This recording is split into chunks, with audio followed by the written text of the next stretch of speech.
unprepared. But anyways, thank you all so much for coming. I'm really excited that I got to see all of you in person and that I can catch up and chat with you guys before I head back to Africa. I love being there, but I really miss everybody here. So it's nice to see your faces. I just want to start off today by saying thank you all so much. Everything that's going on in Africa, none of it could be done without you. So thank you for your financial contributions, for your prayers, and for your emotional and spiritual support that you've all given to me over the past 12 months. This has definitely been the craziest year of my entire life by far. It's also been the most incredible year, and it's just, I feel like I've learned more this year than I have in all 3 years of college. I've learned how to build a school, I've learned how to interview and hire staff members, I've written curriculum and employee contracts and handbooks and registration forms and acceptance letters. I learned how to paint classrooms properly and lay down tiles and make chalkboards and varnish doors. And yeah, I've learned a lot. I've learned that if you order doors in August, you're probably not going to get them until the middle of October. And that if you need to be somewhere, let's say by 10, you need to tell your taxi driver 9:30. And if he says he'll be there in 5 minutes, he really means at least a half hour. So yeah, I've learned a bit about how Zambia works. I've learned the metric system and how to drive on the wrong side of the road and not crash and die, so that's good. Yeah, driving at home is actually harder than driving in Zambia, which is weird because I've driven here for 5 years, but I don't know. But anyways, more importantly, I've learned how to cross cultural barriers and form long-lasting relationships with the Zambian people who I work with and the children.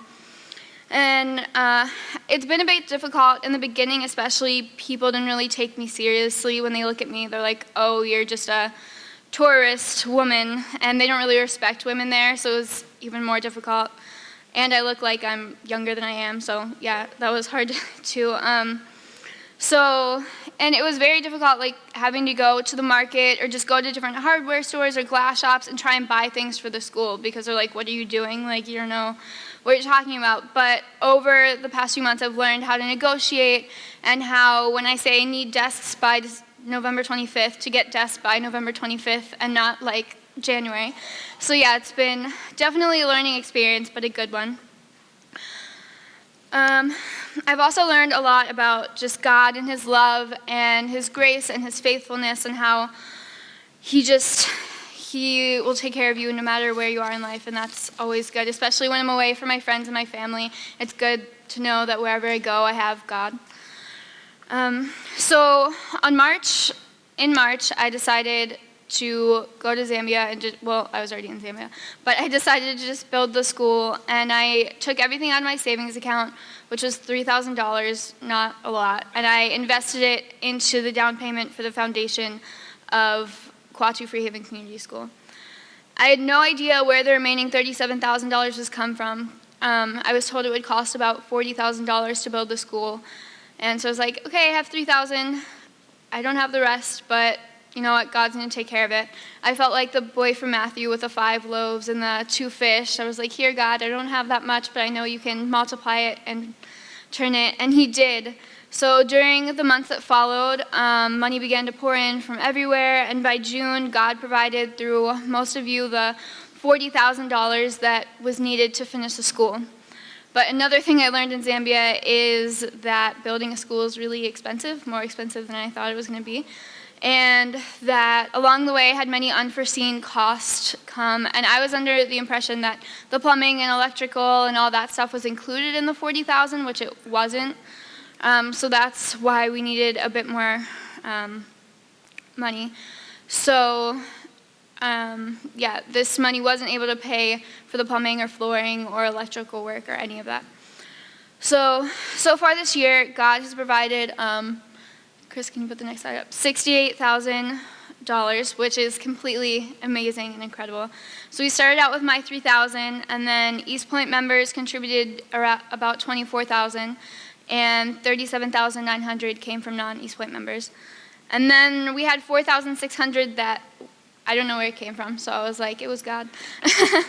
So of the $68,000, we've actually spent $68,000 we're kind of running low on funds, but we're almost done. We're on the last leg. So of the money that was raised, $59,000 was used to pay for the construction of the school and the car. So in November, I met George Paulo in Lusaka, and he helped me buy this minivan so it can seat 8 people, and this is really crucial. It wasn't in the initial budget, but I realized that the school really wouldn't be able to function without it. When I hired all of the teachers, one of the questions I asked them in their interview was, do you have a reliable way to get to work?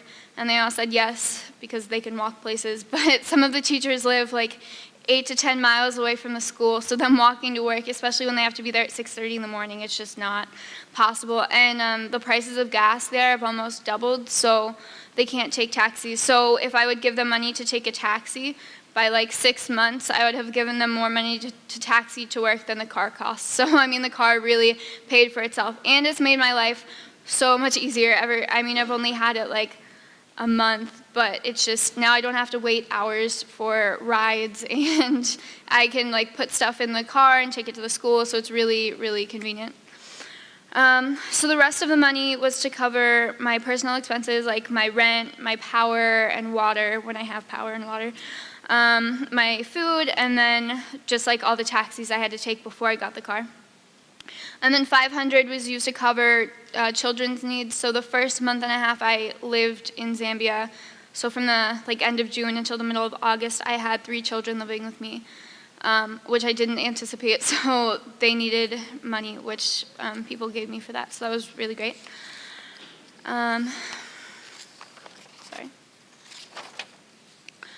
So it's just really been completely miraculous to watch God make the vision that He gave me a reality through using all of you. Because without your support and your donations, I never would have been able to build a school and have it ready for the 185 students to come learn next month.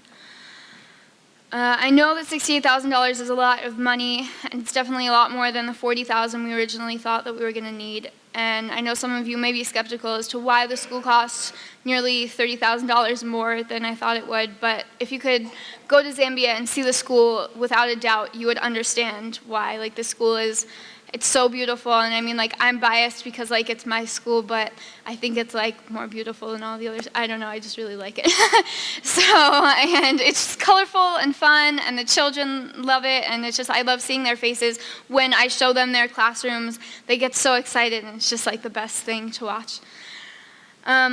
So over the past 2 weeks, I've spent a lot of time thinking about what I wanted to talk to you guys about today, and I know I wanted to show you pictures of the school. You might have seen some when you came in. There were pictures just rolling kind of from the beginning until now what the school looks like. And I know I wanted to break down the budget for you so you all understand where the money's gone and where it's going to go next year. But that seemed all just so surface level, and I kind of wanted to give you something deeper to think about. I don't know, it's hard to explain what I wanted to present on, because I'll call my mom sometimes, and I'm Mom, I'm so frustrated, people don't get it, and it just being Zambia, what it's like to live in Zambia. It's so completely different from living here, and I love it. I love living in Zambia, but it's really hard to explain to someone who's never been there what it's like and what I have to deal with, because it's just, you don't get it if you're not there. So I want to try and make you guys get it a little bit and have you understand kind of what it's like to live there. So if you look up at the screen, there's going to be a picture. Okay, so this is Joyce. So Joyce is amazing, and I love her. She is a mother of 8 children. Her oldest son is 14 years old, and his name is Africa. I'm sure you have all heard me talk about him. I met him on my first trip. So her oldest is 14, and her youngest is 4 months old. And Joyce is she's such an amazing woman. She's probably the hardest worker I've ever met in my life. She shows up to school every day, and she's okay, what do you need me to do? So she'll sweep the floors, and she'll paint, and she'll just do anything, all while having her infant on her back. She's just so incredible. And she, when parents show up and need to talk to me, she translates, because most of the kids speak English, but their parents don't, so I can't communicate with them. So she's always my translator. She also took in Visco. Visco is one of the children who was living with me. His parents moved away, and so if he goes to live with his parents, he can't go to school. So she took Visco in. She's like, in church I learned that you're supposed to love your neighbor, and Visco is my neighbor, so I'm going to love him and take him in. So even though she already had 8 kids of her own, she took Visco in. He's been living there since August. And yeah, she's just incredible. The morning I left to come home, she came to my house at like 8. I was still in my pajamas. I had just woken up, and she's like, I'm going to clean your house. So I was like, no, that's okay. So she cleaned my whole house, and she's like, do you have a hoe? I want to like work in your garden. And she's just awesome. And but it's just, if you can put the next picture of her family. So this is her with 5 of her kids and her husband. And this is the house that they live in. It currently does not have a roof. So she lives there with her husband, 8 children, and Visco. And it's just so hard seeing such a wonderful woman and such a hard worker have to live in conditions like these where her children aren't fed every day and where she can get malaria like super easily because there's no roof, there's no barrier to keep mosquitoes out. And when it rains, her house is flooded. And it just makes me so sad, like knowing how much we have in America material-wise and how little that they have there. But at the same time, like, that family is just so full of joy and happiness, and it's just like it doesn't make sense. It's hard to understand unless you see it, how people with so little materialistically can be so happy and so full of joy. It's just so hard to comprehend. I don't know. But one day she asked me, this was a few days after I got the car, she was like, we haven't eaten in a few days, and she won't ask me for things unless she really, really needs it. And she's like, we haven't eaten in a few days, can you please help us?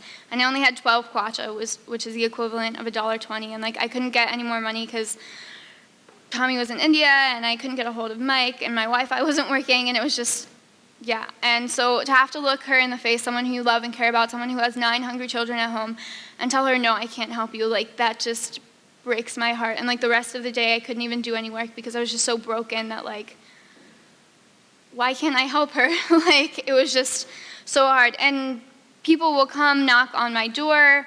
People will stop me in the street. People will call me in the middle of the night asking me for stuff. And it's so hard having to say no. And like, I can't, like I have to take all the money and put it into the school. And I know that I'm helping people through the school, and the school is going to help so many people, but it's still hard having to tell people who are in such need and such poverty that, no, I can't feed your kids today. No, they have to go to bed hungry. It's just hard. But the good thing is, so Joyce is going to be a cook at the school. So I'm trying to find sponsors. I have 185 kids, and I want to find a sponsor for each child for $25 a month. So $17,400 of the money that I need. So total in 1 year, I need $43,200 to have the school operate. So $17,400 goes to paying the staff. So Joyce is one of the staff members. So even though I can't help her now, I will be able to help her once the school starts. And the money that you give to sponsor children will go to helping the staff. And also there's a picture of the teachers. So there's 9 teachers. One of them, I'm like the principal, I'm the headmaster. So one of my teachers is the vice principal. So she's kind of helping me run things. And then these are all the teachers. I have 8 classroom teachers. So I have 1 teacher per class, and there's 2 teachers in the preschool room. So, and they are all so excited. Like, I'm really happy with the teachers who I picked out. They can't wait to start working. Some of them even message me on Facebook, and they're like, when can we come to work? We just really want to work. So it's really awesome. And I've been working with them for a while and just trying to get them ready for the school year. And even while I'm gone, they're still meeting at school to like do lesson planning and prepare their classrooms. So they're really, really looking forward to the new school year. But anyways, so $17,400 goes to pay the staff. So I have 2 cooks, 9 teachers, 2 general workers to come clean the school, and then 1 driver, because I'm going to get to school at 6 in the morning, and then the teachers have to be there at 6:30. So I'll drive to school at 6, he'll take the car, because he lives next to the school, go pick up the teachers at the post office in town, and then bring them to school.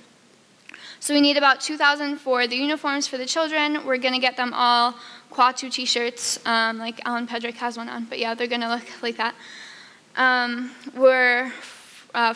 $4,000 in 1 year can feed 33,300 meals annually, which is incredible. Like, it's such a small amount of money.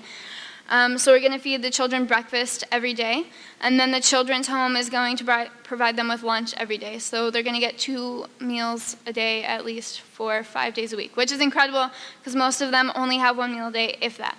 So I'm really excited, and I know they're all really excited about the food. 1,800 is going to go to pay the electric and water. 12,000 I'm going to use for personal expenses, like to pay my rent and my electricity bill and food and stuff like that. 2,400 is for transportation, for the car, for gas, for the road tax, and for repairs. When I drive my minivan, I feel like I'm in one of those like Range Rover Jeep commercials where they're like driving over a mountain, but I'm in a minivan, so I know that my car is going to get damaged. And then 3,600 is for school supplies. So that's what we need annually. But next year we need a little bit more just because some of the construction hasn't been finished yet. So up there you can see all the special projects that we kind of need finished. The ceiling is, well, the wall fence and the gate is really important just so that we can keep wild animals and like people who aren't supposed to be there out, like elephants and baboons, and then like the children who don't belong to that school yet. So we had 250 children apply over that, and so I've accepted 185, and just because we don't have the capacity for like more children than that. So yeah, and the ceiling's really important because right now it's not closed between every room, so the noise carries and it's really loud when like all the kids are in there. And the roof is like tin, so it gets really, really, really hot because imagine like it's already 105 degrees plus you're in like a small enclosed room. So yeah, it gets pretty hot. So the ceiling, I feel like it'll help the children focus better because they'll have less background noise and they'll be a bit cooler. So the sponsorship program, like I was talking about. So if you take the 43,200 that we need annually, and you add the 12,800 we need to finish all the little special projects we have going on, you get $56,000. So if you divide the 56 by 185 students, that's $300 per child annually. And if you divide that by 12, you get $25. So for $25 a month, you can help pay 14 staff members, you can help feed the children breakfast, you can buy their uniform, and you can help us like with all the special projects we going on. So, I mean, $25 is not much, especially like here in America. But $25 over there is like a lot. So if God puts it on any of your hearts, I would really like you guys to consider sponsoring a child or 2 children or however many children you want to sponsor. But these are such beautiful kids. On the next slide it shows. So these are just a few of the children who need sponsors. But like I said, there's 185 kids. And within the, like if you go on the website in January, you'll be able to see pictures and like profiles of each child, so you can click on the link and then like pick a child to sponsor. But the only thing is, a lot of the children who are going to the school are transient, like they're children for caretakers. So caretakers are people who live in houses that are being built that aren't finished. So a lot of them come from the village to live in these houses, and then when the owners like decide they're ready to move in, then the parents have to go back. So the children do too. So just know that if you do pick a child, like I might email you at a later date, like 3 months down the road or something, asking if you will sponsor another child in that child's place, because I can't control how long they stay at the school, or yeah, so they might have to go. And we have a really long waiting list. So like just know that if you pick a child, you might not have the same child all the way through. So that's the money that I need for January, or for next year. But so far this year, like I said, we're so close to being finished, and we've raised so much more money than I thought that we needed to, but we still aren't done yet. So right now, the school still does not have toilets, and the septic tank is still not complete. And we still have some other things that we need to finish up. We need to build an outdoor kitchen so that way we can cook the food for the children, for the children's home and for the school. So we need $9,200 before the end of the month, basically. And I know that's a lot of money, and sometimes I get discouraged and it feels impossible, but God has provided so far, and He's been faithful so far, so I know that He will continue to be faithful. So if any of you feel led to donate to help us finish the school for January, there are cards on this table, so you can take one and fill it out and put it in those like plastic boxes back there. You can make checks out to East Point Community Church. Just write like KFH Community School or Zambia or something in the memo line so that they know. And it's all like tax. They'll send you a tax form. Or you can donate on the website. So whatever you feel led. I know that you have all already helped me a lot, and I feel bad continually asking people for money, but I know that it's for these kids, and I love them so much, and I want to do everything I can to help them, and they're just such incredible kids, and if you could go and see their faces and their smiles and their laughs, you would understand, and you would love them too, I'm sure. So I just want to say thank you to all of you, and like I said, this really would not be possible without all of you guys.